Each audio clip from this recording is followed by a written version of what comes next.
السلطة اللي موجودة في مصر ومتمثلة في العسكر هي سلطة أكثر شراسة من نظام مبارك. التعذيب بيتم وفقا للشرعية الدولية. الجيش بيعذبنا علشان بيقول إن هو بيحمي الثورة. أنا دخلت يوم 9 مارس من قدام المتحف المصري علشان كنت بتصل بالمحاميين أبلغهم إن في بأسماء الناس اللي بتقبض عليهم.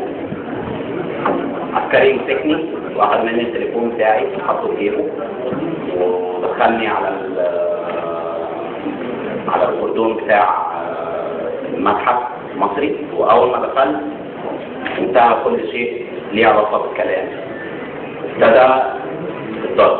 انا كان شعري طويل، سحلوني من شعري وطول ما انا بتشد انا بيضربوا كل انواع الضرب. ابتدوا بقى الكهرباء حتت حتت. فدي كان معتقد مع ناس نضاف فوق النضاف كمان واطرف ليه. برجع لي ثاني يوم بكلمه في الموبايل ما ردش عليا، ثاني يوم بكلمه في الموبايل ما ردش عليا. كان مدينا رقم صاحبه اللي هو معاهم من واحد اللي معاهم. اتصلت بيه قال لي يا ماما وليد احنا كنا واقفين مع بعضينا وعاملين خيمه، جم ناس بلطجيه مع الناس بتوع الجيش دخلوا علينا ما عرفناش نمشي وانا بحسب وليد مشي. هو وليد ما جابش؟ قلت له لا. قال لي هو في السجن الحربي قال جاب محامي وانا مش قادر اروح ولا اجي وانا عايزه ابني. كنت انا وعامل كده بنشوف الخير اللي رايح فين. لقينا واحد بيقول ناس حوالي 10 أو 12 واحد ماشيين مع ضابط الجيش معلق رد الفقير زي ومعاكم شرطة عسكرية. هو معاك لسه هقول أنا مش مع حد لسه بتقول على إيه واحد من وراء السوق يقول بنينا يبني على الأرض ويتبهدل على بعض.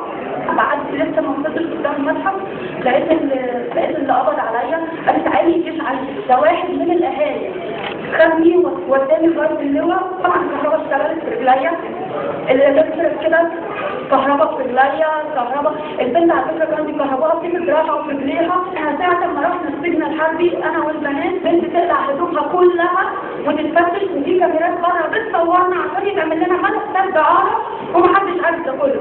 ام سمير يا جماعه ابنها اتقبض عليه يوم 9 وهي كانت جايه بابنها ابراهيم من 3 ايام النقابه، وابنها الثاني اتاخد من 3 ايام من التحريش وهو جاي علشان اخوه اللي ممسوك. فهي دلوقتي عندها 2 جوه. قعدت شهر ما اشوفش ابني ولا اعرف حاجه على ابني. جالي تليفون من الوقت الجديد ابنك احمد موجود في الوقت الجديد. رحت الوقت الجديد 10 ساعات عشان اروح لابني.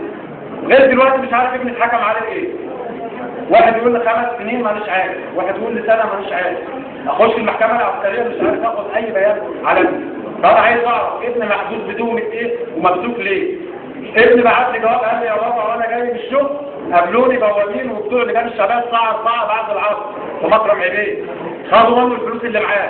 في الاخر عرفت ان ضابط مباحث ساكن في نفس البرج اللي الغفر نازلين قدامه هو اللي سلمه للجيش. انا اشرف كان سليمان عياد او كورماني كان سليمان عياد ولو 5 موجود كمان معانا ولا اتجمعوا في مثل المنتديات علشان يروحوا مسير ويقولوا في حقوق سنين واحده.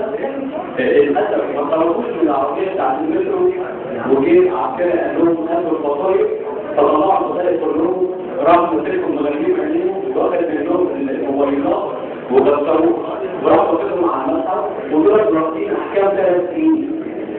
فاحنا عايزين ابص اليكم اي حد يدور على العيال دي اساسا مهتم بالكنيسه ما همش في البلطجه وما همش يطلعوا اساسا للمكان.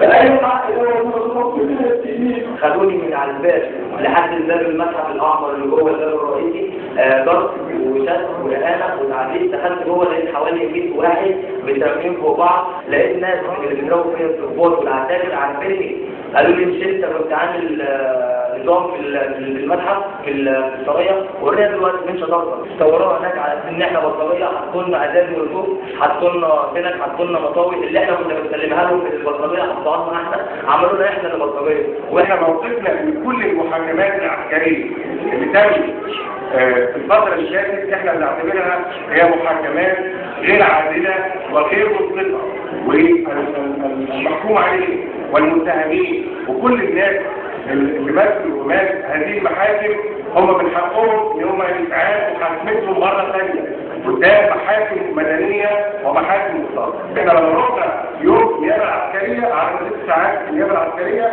افتكر بالضبط بتاع الناس حقق نتيجه، وفي عدد كبير من الناس خدوا وراها. انا متاكد ما كانوش هياخدوا وراها لولا ان الناس كانوا واقفين قدام النيابه العسكريه، ولولا النيابه العسكريه كانت شايفه ان في حوالي 7 محامين مهتمين بالناس دي.